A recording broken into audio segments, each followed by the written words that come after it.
Hello. So in the last session we have seen about isolated footing, and in that we have seen across the isolated square footing. And in this session we'll be seeing a sum that will be locating or the calculating upon a rectangular isolated sloped footing. Yeah. So in the previous session that was just isolated pad footing, and now we'll be looking upon a slope footing. So basically slope footing is inclination angles that we'll be dealing upon, and the pad footing was just a rectangular form of it, or you can say the square form of it. Basically the methods will be the same, just there is difference between the terminologies and the directions that we'll be looking upon. In the square section, in x-axis as well as y-axis, the moment will be the same. So the sum was not to be pertaining to the both the directions. We came across only just one axis, that is either x-axis or y-axis. But in this case, it is a rectangular section, so the dimensions will be different in both of the axes. So we'll be solving it eccentrically, and the loading conditions and the moment will be different in both the axes. Clear? So the question here regarding our rectangular, or you can say the isolated slope footing in the rectangular column, is, as you can see in the figure itself, or you can see in the question itself, that design a rectangular isolated sloped footing for a column size 250 mm cross 750 mm. So the size of the column is given as 250 mm cross 750 mm for an axial load of 2000 kilonewton. So the load that is coming from the column is 2000 kilonewton, and it is reinforced with 10 numbers of 25 mm bar diameters of M30 grade. So these are the criteria of column that is we mentioned. Clear? Do not get confused between the dimensions and the grade of materials given for our footing and between the columns. Yeah? So this, that is 10 numbers of 25 mm diameter bars, are the bars that are coming from the column, not for our footing sections or the foundation sections. Clear? And the M30 grade concrete is being used in the column, not in the foundation itself. It is mentioned that use concrete grade M20 and Fe415 steel for footing. So for footing we need to use M20, and for column they have used M30 concrete, and the bar diameter and the number of bars have been mentioned. So it is just to confuse a bit and to make the errors in your examination. It is given that take SBC of soil to be 220 kilonewton per meter square. So we'll be starting with the sum. As you can see in the figure itself, first one is the pad footing that we saw in the previous session, and now we'll be looking upon this point, that is the sloped footing. So the basic difference is this angles that we'll be dealing upon, and the other thing is that the rectangular portion is being given, and in the last session it was given that it is a square section. So the sides of the square sections were the same, so we are just doing the under root of the every dimensions that we are getting, but now we will be calculating differently in both the axes. So first step here will be to find the size of the footing, and the size of the footing will be basically depending upon the loading condition. So the load on column, that is the load on column that is given in the question is 2000 kilonewton. Will be always assuming the self weight, that is the dead load of the on the footing, to be equal to the 10% of the total load that has been acting.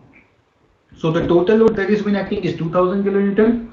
10% of it gives the value of 2200. So the total load on soil comes out to be 2200 kilonewton. So now we'll be finding the area of footing. So area of footing, the equation will be total load divided by SBC. So total load was 2200. SBC is given in the question to be 220. So the answer comes across is 10 meters square. Clear? So if it was a square footing, the next step will be to find the size of footing. That will be just doing a square root of this 10. That will be giving the dimensions, that is across x as well as across y. But here it is given as to be a rectangular footing. So for rectangular footing, you always need to find the difference between the column sizes. Here column size has been given as the column in x direction is 250 and column in y direction is 750. So the basic difference between the sizes in these columns are to be always calculated to proper symmetry, or to proper symmetry size our entire footing system. Clear?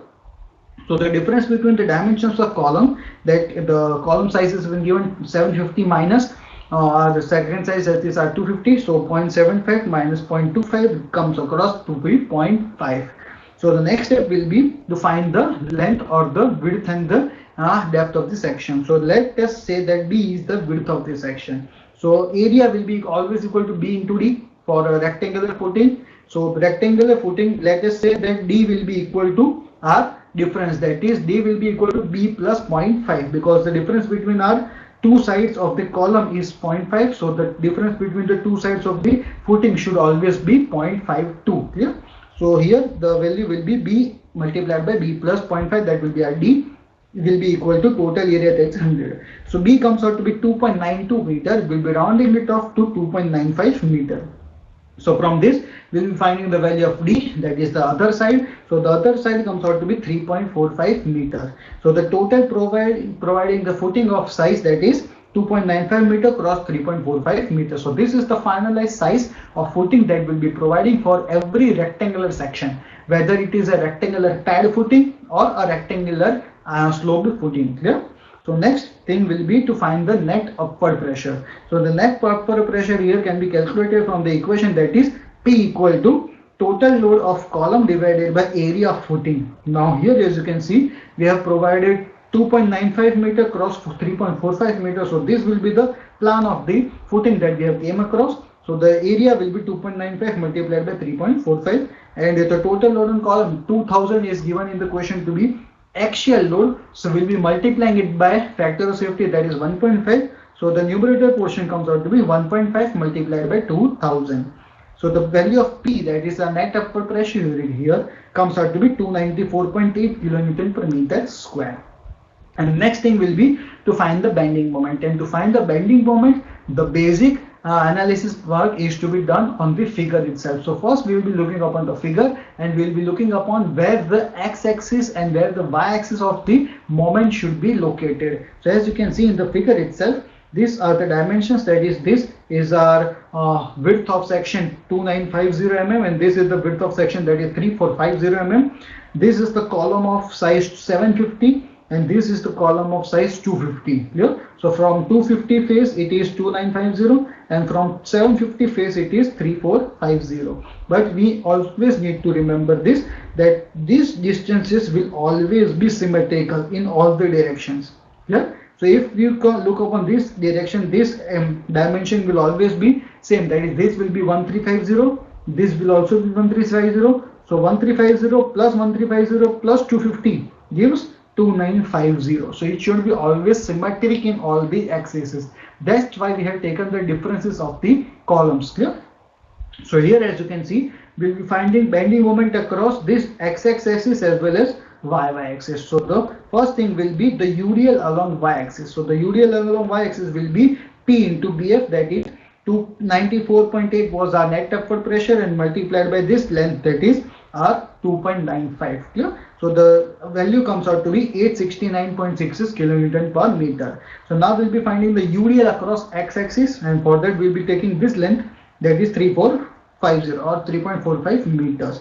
So that comes out to be 1017.06. Now we'll be finding the value of our bending moment. Now keep in mind, this will be acting as a cantilever, because there is a rigid support at the bottom and column will be acting as a free end. Clear? So for a cantilever, the value of bending moment will always be WL square by 2. So solving it, we are getting an answer 926.8. Now keep in mind, we will always be taking this free end. So this end, that is bending moment across this face, so the length of this face will be 1350. Similarly, the length of this face will always be equal to again 1350. So bending moment across y-axis here will be 792.48 kilonewton into meter. So this is how we'll be calculating the bending moment of the footings. So now the next step will be to find the depth of footing. And to find the depth of footing, we will be first finding the values of our cases, that is MU limb. So MU limb will be equal to MU, that is we are considering it to be a balanced section. So according to x-axis, we will be finding the value of dx, and from y-axis we will be finding the value of dy. So MUX was 926.8, will be multiplying by 10⁶, because we will be converting kilonewton into meter to Newton into mm. So this width of section will be 900 and dx will be coming across as 610.8 mm. Now moving on to the next thing, that is to find the value of dy.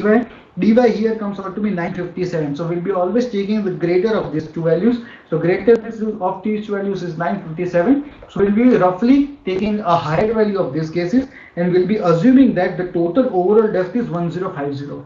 We'll be supposing a random value that is greater than the higher value here. So we'll be taking the total depth to be 1050 mm. So dy in this case will be 1050 minus the cover minus 6, that is 5 by 2. If you are assuming 12 mm diameter bars, then the half of the bar diameter will be 6. So it will be minus 6, clear? And dx will be 994, that was this distance dy minus 1 full bar. So that comes out to be 982 mm, clear?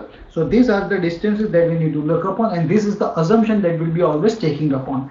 So the average, that is average depth of these two cases, comes out to be 988 mm, and assuming that h depth will be equal to 230 mm, we'll be always assuming the h depth to be 230 mm. So this was the design purpose, that is we have finalized the size of footing, we have finalized the depth of footing. So the 3D miniature model of the footing is being completed. Now we'll be focusing on the reinforcement part.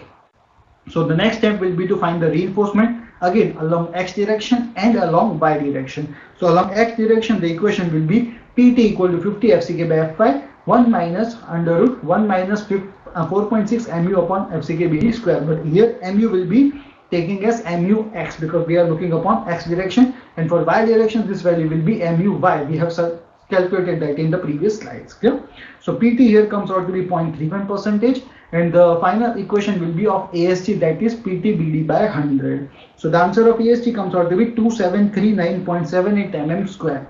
So as we have assumed 12 mm diameter bars in the previous session, in the previous slide just, so we will be always assuming the bar diameter to be 12, and according to that we will be finding the number of bars. So here 27 number of bars have been required of 12 mm diameter to provide the sufficient amount of AST, that is AST provided here is 3051 mm square. Now we'll be moving across the y direction. So along y direction, the Pt comes out to be 0.64% and the value of AST comes out to be 1908 mm square. Clear? So now the next and final step here will be to find the reinforcements that are parallel to the shorter direction, and for that we'll be looking upon our IS code, that is in the clause 34.3.1. From clause 34.3.1 in point number C, it is been mentioned that in two-way reinforced rectangular footing, the reinforcement in long direction shall be distributed uniformly across the full width of the footing. For the reinforcement in the short direction, a central bandwidth, now keep in mind a central band equal to the width of the footing shall be marked along the length of the footing, and it is used using this equation, that is reinforcement in central bandwidth divided by total reinforcement in short direction will be equal to 2 upon beta plus 1. So we will be solving AST according to this equation. So first we will be finding the value of beta. Beta will be, as you can see here, where beta is the ratio of long side to short side. So beta will be equal to long side upon short side. As we have designed a rectangular footing, our longer side was 3.45 meter and the shorter side was 2.95. So solving it, we are getting the beta value to be 1.169. Yeah. So next we'll be finding the value of central band. As you can see here, a central band equal to width of footing. So width of footing, that is the minimum width out of both these cases. So the minimum width was 2950 mm. So the central bandwidth will be 2950 mm. Then we'll be finding the AST in central part. So AST in central part will be this, that is 2 upon beta plus 1. This will be taking cross multiplying, and that will be getting in this direction. So it will be AST in y direction, that is total reinforcement in short. As we can say that y direction is shorter and x direction is longer. So the value here comes out to be 2 upon 1 plus 1.169 multiplied by our AST in shorter direction, that was 1908. So reinforcement in central band can be getting it as 1759 mm square. Clear? So this is how we'll be looking upon, and we'll be finding the values of rectangular footing in our cases. So this is rectangular isolated footing, and checks are not required because it is not asked in a question. If it is asked in a question that checks are required, then the same checks that we have seen earlier that were for one-way shear and two-way shear will be doing across. Clear? So this was our sum. This is the summary and the exercise problem that we'll be looking upon. Do solve it, because generally it is being asked in the 7 mark question, and we'll be seeing further more sessions. Thank you.